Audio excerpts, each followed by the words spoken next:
Pemirsa, bertemu kembali bersama kami dalam program Bersama Pakar, tentunya di Mata Indonesia Televisi, mencerdaskan bangsa.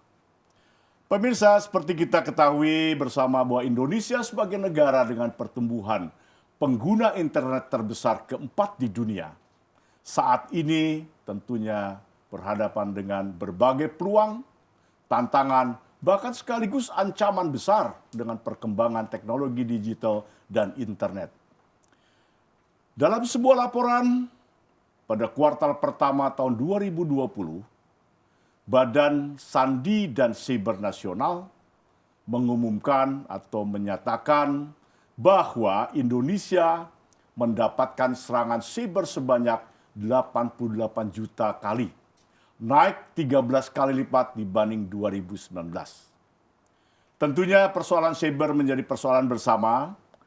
Hari ini, saat ini, kami menghadirkan dua orang pakar yang akan berbicara tentang cyber. Yang pertama di sebelah kiri saya, Dr. Pratama Persada. Beliau adalah pakar keamanan cyber. Ya, Sudah dikenal di Indonesia. Selamat bertemu dengan pemirsa kami, Pak. Silakan menyapa pemirsanya. Siap. Yang kedua adalah rekan kita juga, Mas Pugu Sadadi, PhD. Beliau ada pakar hubungan internasional. Dengan pemirsa, Pak Pugu, Mas Pugu. Pemirsa, dua pakar ini kita akan berbincang bersama.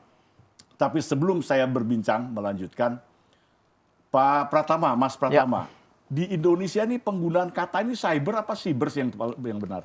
Kalau menurut ejaan bahasa Indonesia yang benar adalah cyber. Karena kalau kita bilang cyber itu ejaan bahasa asing. Bahasa gitu, asing. ya. Jadi ini sudah di Indonesia kan ya, menjadi cyber. Oke, kita sepakat bahwa selanjutnya kita akan menggunakan kosakata Indonesia bahwa inilah cyber, bukan cyber. Ya. Pak Pratama, bisa kira-kira Pak Pratama menyampaikan kepada publik, kepada pemirsa, dunia cyber ini seperti apa sih sebenarnya? Oke, jadi begini. Zaman dahulu ketika kita belum punya internet, kita hidupnya itu adalah hidup di dunia nyata gitu. Kita berinteraksi dengan orang, kita melakukan kegiatan sehari-hari. Begitu kita mengenal internet, kemudian kita baru tahu bahwa ternyata ada di dunia lain di sana gitu yang bisa menyatukan kita tanpa ada batasan jarak, tanpa ada batasan waktu, tanpa ada batasan negara gitu. Nah, ternyata setelah dieksplor dunia baru ini adalah merupakan dunia yang saat ini bahkan menjadi tempat hidupnya banyak orang gitu.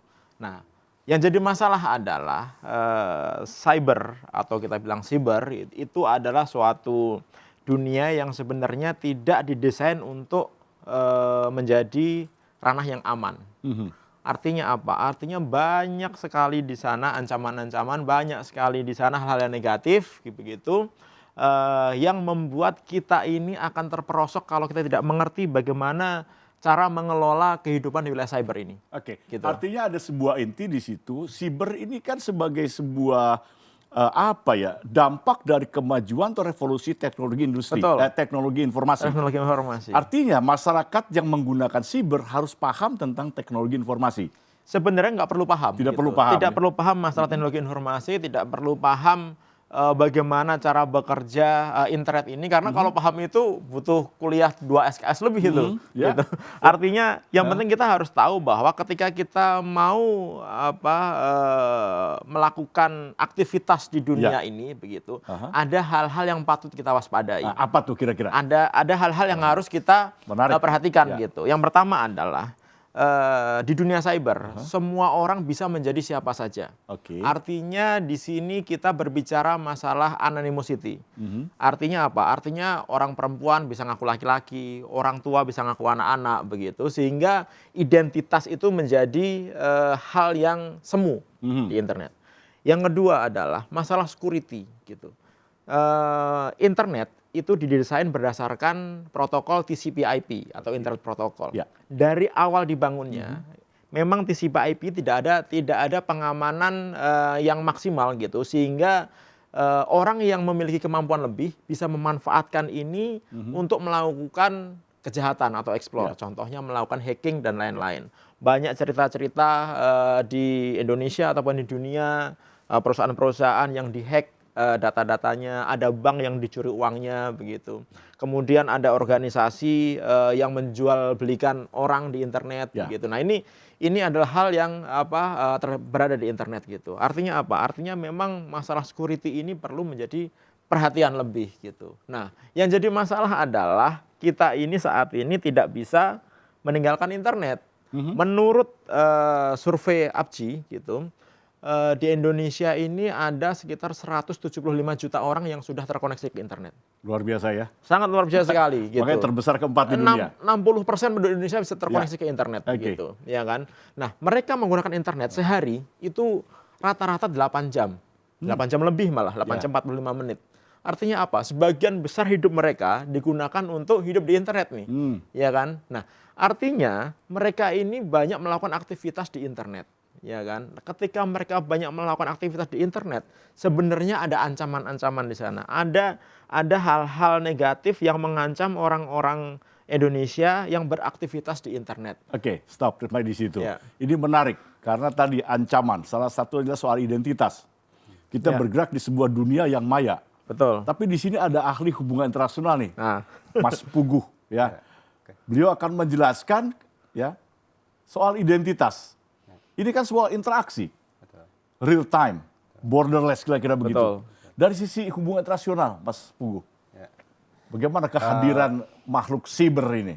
Jadi sebelum masuk ke identitas, kita perlu tahu apa tadi kan sudah dijelaskan oleh Dr. Pratama, adanya dunia lain atau dunia maya tapi atau bukan apapun dunia namanya, gaib dunia cyber, tapi dunia cyber bukan dunia gaib ya. Tapi dari situ dalam teori hubungan internasional kita terutama dari kan ada beberapa aliran ya, dari aliran realisme, globalisme, kemudian pluralisme dan lain-lain.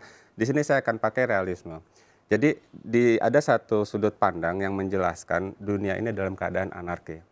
Dan dunia siber ini adalah mungkin yang paling anarki. Perwujudan dari konsep tadi. Di mana kalau di dunia nyata ini anarki itu dilihat dari sejarah perang-perang yang terjadi, di mana masing-masing entitas politik atau negara itu selalu berusaha melindungi dirinya dan memaksimalkan kekuatannya yang kemudian menjadi ancaman buat negara lain.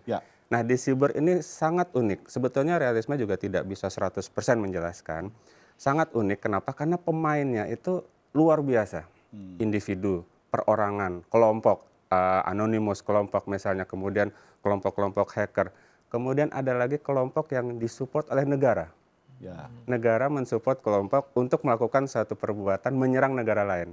Seperti belakang ini kan banyak terjadi antar negara, pemilu di Amerika, kemudian serangan-serangan antar negara, Cina, Australia sampai saat ini masih tegang ya akibat dari siber itu, dan kemudian berkembang ke dalam konflik yang nyata seperti di Laut Cina Selatan atau Laut Tiongkok Selatan ya.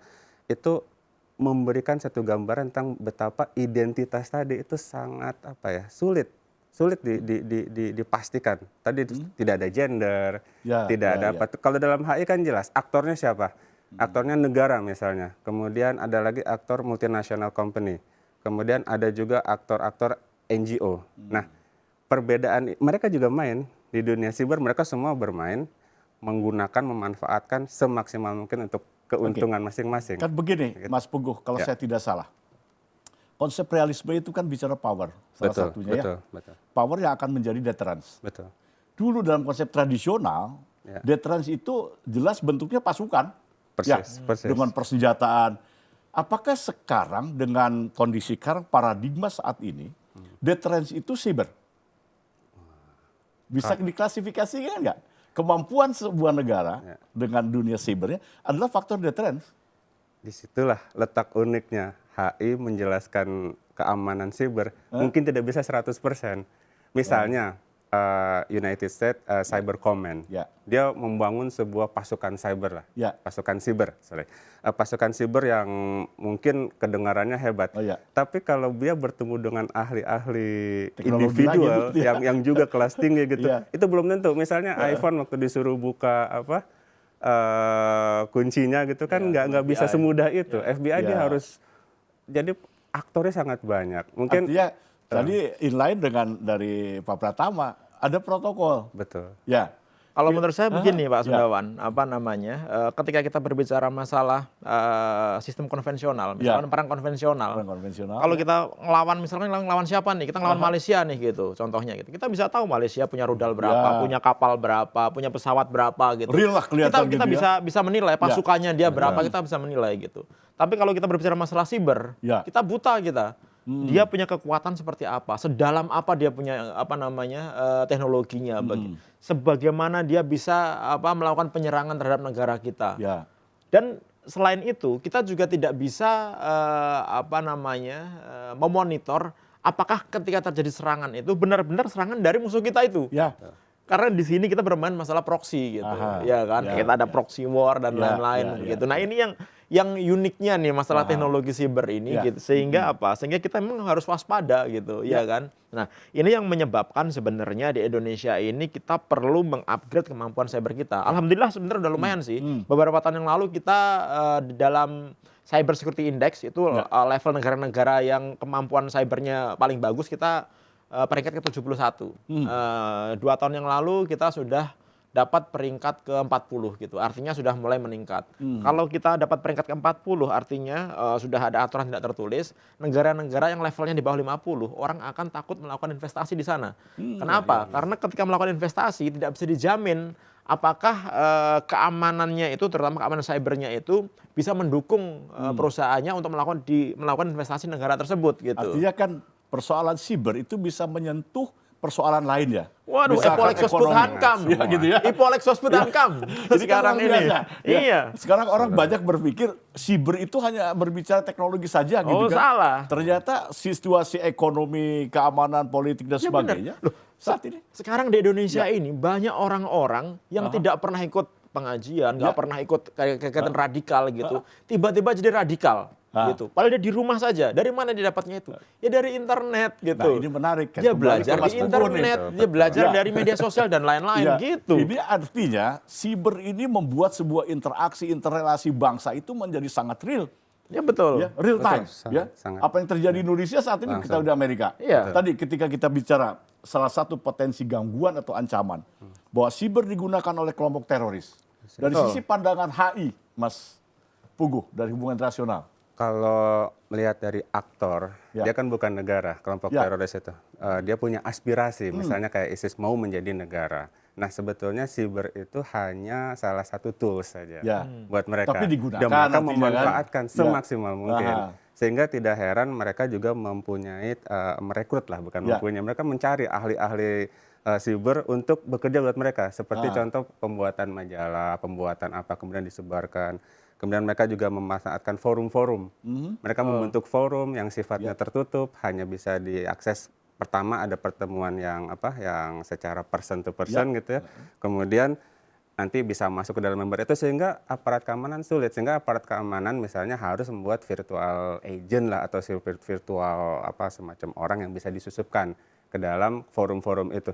Artinya semakin sulit dan mereka, artinya siapa yang menguasai siber itu, teroris pun kalau mereka menguasai, mereka bisa menyebarluaskan pesannya dengan sangat cepat. Oke. Tapi dari sisi HI saya melihat begini Mas Pugu. Adakah negara-negara ini sebagai pemain, bicara negara dulu sebagai aktor utama ya, mempunyai peluang atau keinginan untuk berkolaborasi untuk mematikan tadi kemungkinan terorisme menggunakan cyber? Saya kira yang sudah jalan itu dalam tracing transfer keuangan ya. Ya. Yang juga menggunakan internet juga. Internet itu, juga, itu juga artinya, itu iya. sudah diawasi. Aha. Khusus yang sudah berhasil saya kira dibilang financial terrorism itu terrorism, sudah ya. Di sudah ada Indonesia itu kerjasama. sudah ada? Ya mungkin kalau kita maksudnya. Jadi Ya. begini, memang sudah jadi kesepakatan di dunia ini Ya. gitu bahwa terorisme itu adalah menjadi hal yang harus diberantas oleh semua negara Oke. gitu. Kemudian tadi Pak Pugu sudah menyatakan bahwa sekarang mereka juga menggunakan teknologi, benar sekali gitu. Mereka sekarang mungkin lebih pintar daripada aparat penegak hukum. Gitu. Tantangan ini ya? Tantangan. Oke. Kalau zaman dulu ketika cuma ada handphone gitu, orang paling pakai telepon atau SMS gitu, ya kan, paling ngirim email. Sekarang ada WhatsApp, ada Telegram, ada Signal gitu. Coba bayangkan aparat penegak hukum kita kalau nggak mengupgrade kemampuan SDM dan teknologinya, nggak bisa mereka memonitor itu. Apalagi ketika mereka komunikasinya menggunakan sarana-sarana yang di luar kelaziman gitu. Contohnya, mereka menggunakan PlayStation Network untuk melakukan komunikasi. Mereka melakukan itu gitu. Mereka menggunakan media video, contohnya misalkan streaming di YouTube gitu. Tapi di situ ada pesan-pesan tertentu gitu. Jadi dia mengupload suatu video, tapi di video itu ada pesan-pesan tertentu yang pesannya itu disampaikan ke dalam forumnya di dark web gitu. Nah, kalau kita nggak punya kemampuan itu, nggak akan bisa kita ngerti itu gitu. Nah, ini dari sisi teknologi. Benar sekali Pak Bogo bahwa kita harus mengupgrade teknologi kita gitu. Kemudian yang kedua tadi adalah bahwa ketika kita berbicara masalah aktornya adalah state gitu, memang agak susah kita gitu. Kenapa? Karena resource-nya hampir tidak terbatas. Gitu. Jadi kalau kita berbicara masalah penyerangan hacking ini, aktornya itu bisa individu lone wolf, kemudian ada non state, ada state gitu. Yang paling parah nih state, karena state ini biasanya dia melakukan serangan dalam bentuknya APT atau Advanced Persistent Threat. Itu adalah sistem penyerangan yang levelnya di atasnya hacking-hacking biasa lah gitu. Nah, ya soal kan? serangan-serangan, artinya kan tadi Mas Pratama sampaikan ada protokol. Ya. Mereka sudah tidak lihat lagi protokol itu barangkali ya. Mereka sudah menguasai benar Menguasai protokol betul itu gitu. protokol. Sehingga kalau kita membuat sistem yang biasa-biasa saja gitu, mungkin mereka cuma butuh waktu 1 menit untuk melakukan Terobosan gitu ya. Pak Selesai. Sundawan ngerti nggak? Di tahun 2017 kita lagi rame-ramenya ada malware namanya WannaCry. Iya kan? Itu adalah malware yang ketika masuk ke dalam komputer kita, tiba-tiba dia melakukan enkripsi atau pengacakan terhadap file-file dalam komputer kita, sehingga semuanya kelok dan kita tidak bisa baca. Ya kan? Itu sebenarnya digunakan untuk menyerang institusi yang ada di Rusia. Tapi kita kena dampaknya karena beberapa dari kita menggunakan VPN dari sana. Bayangkan itu, begitu kita kena serangan itu, komputer kita nggak bisa digunakan sama sekali. Nah, itulah bahayanya. Kebayang nggak kalau misalkan gitu, komputer se-Indonesia ini gitu, tiba-tiba diserang dengan malware semuanya. Itu, semuanya mati total semua. Ini MITV juga nggak akan bisa jalan ini. Nah, inilah bahayanya. Baik, kita break dulu di segmen pertama. Kita nikmati tehnya dulu, Mas Pugo, Mas Pratama, silakan. Terima kasih.